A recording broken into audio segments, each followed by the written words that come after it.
Guerra de la Vendée, 1793. Contrainsurgencia, guerra simétrica y el exterminio por decreto.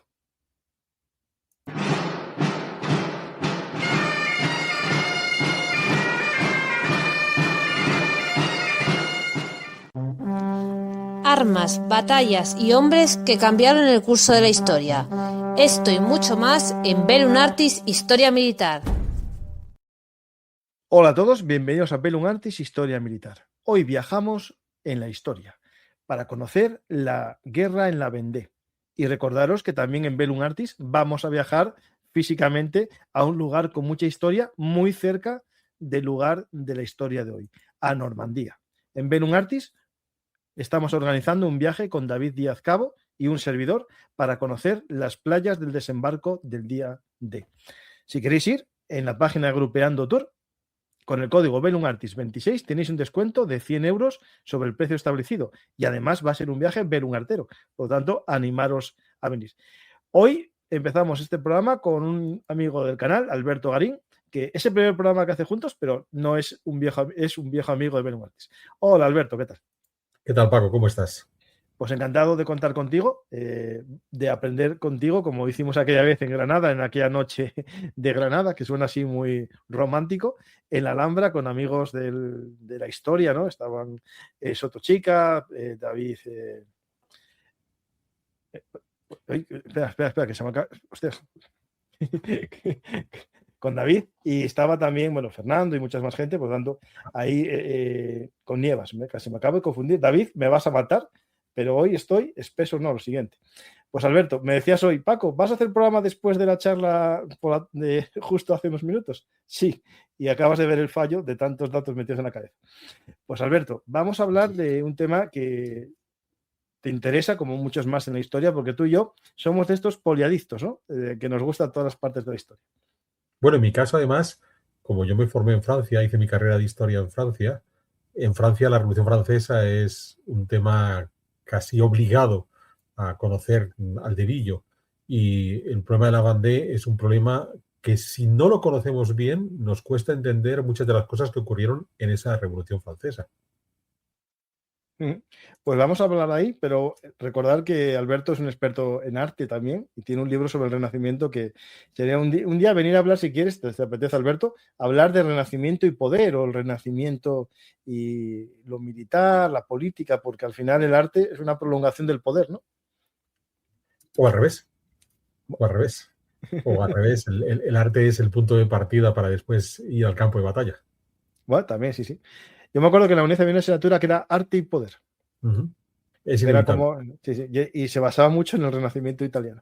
Pues Alberto, vamos a hablar de un momento histórico muy interesante y olvidado en parte, ¿no? En ese momento revolucionario francés en el que parecía que todo el pueblo de Francia, según los libros de historia, quería el cambio, pero no fue así, ¿no? No fue tan, digamos, revolución del pueblo, ¿no? Bueno, esto sería una de las primeras ideas a retener, y es que habitualmente se nos cuenta que el problema de la Vendée es como pronunciamos el nombre de esta región de la costa atlántica francesa en español, porque si lo pronunciamos en francés, y tal como lo pronuncian los franceses, que cambian el sonido de las vocales, ellos dicen la Vendée, aunque lo podamos leer Vendée. Entonces, la cuestión de la Vendée es una cuestión que no suele conocerse en profundidad en los relatos más habituales, digamos, más académicos, más escolares de la Revolución Francesa, a pesar de que no es un tema que se haya ocultado en la historiografía. Entonces, recurrentemente nos encontramos conferenciantes que nos dicen que la revuelta de la Vendée, que es el mejor ejemplo de cómo hay una parte notable de la sociedad francesa que se opone a los delirios de la Revolución de 1789, había sido ocultado para hacer brillar más esa revolución de la Declaración de los Derechos del Hombre, del Ciudadano y demás, y no es del todo cierto. Se ha escrito mucho sobre la Vendée. Otra cosa es que todo eso que se ha escrito mucho, porque lo que se ha escrito sobre la Vendée son docenas y docenas de volúmenes, lo que se ha podido escribir sobre la Vendée ha tenido y sigue teniendo menos repercusión en lo que nos cuentan de la Revolución Francesa que otros acontecimientos asociados a esa revolución. Pero sobre la Vendée se escribió muy pronto. sobre la Vandea ya hay una obra enciclopédica en 1840, la de Crétin Joly, que son 4 volúmenes. Además, una persona que conoció él en vivo y en directo a muchos de los que participaron en la revuelta de la Vandea y que dejó muchísimos testimonios que siguen siendo utilizados por los historiadores que han escrito después de Crétin Joly.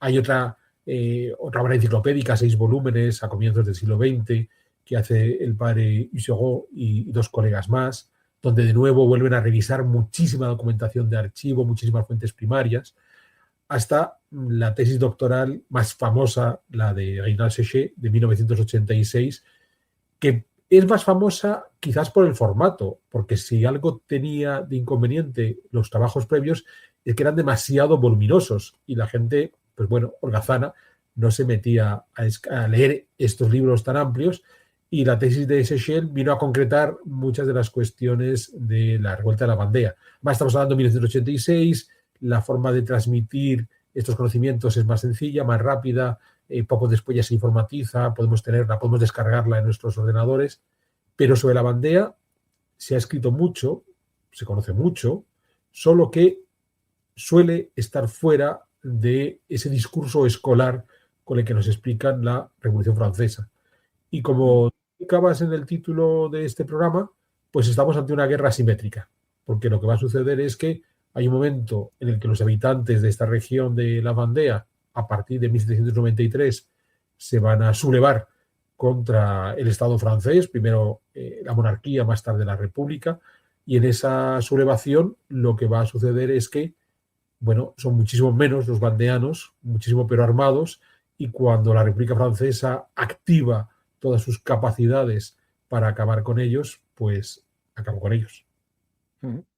Pues vamos a ver un poco los motivos, ¿no? A ver, al final, la Revolución Francesa también no es un solo Revolución Francesa, ¿no? Hay unas etapas de la Revolución Francesa y se va en un momento a la radicalización que coincide más o menos también con la Revolución de la Vendée, ¿no? Es decir, no estamos en el primer momento de la Revolución, sino un poquitín posterior, ¿no?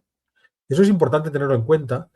Con todo, has estado mostrando algunos mapas de dónde se encontraba la Vandea. Entonces se encuentra al sur del río Loira. Ahí estamos viendo ese cuerno que forma la Bretaña. Pues bueno, la Bretaña termina donde desemboca el Loira en el Atlántico, pues justo al sur de esa desembocadura es donde está esa región histórica de la Vandea, más allá de que la sublevación de los vandeanos fue más amplia que en la región histórica de la Vandea. O, claro, los que estaban fuera de la región histórica no eran vandeanos, pero se unieron a esa sublevación. Por debajo... ¿Te está gustando este episodio? Hazte fan en iVoox para acceder a este y al resto de sus episodios extra desde otras aplicaciones de escucha.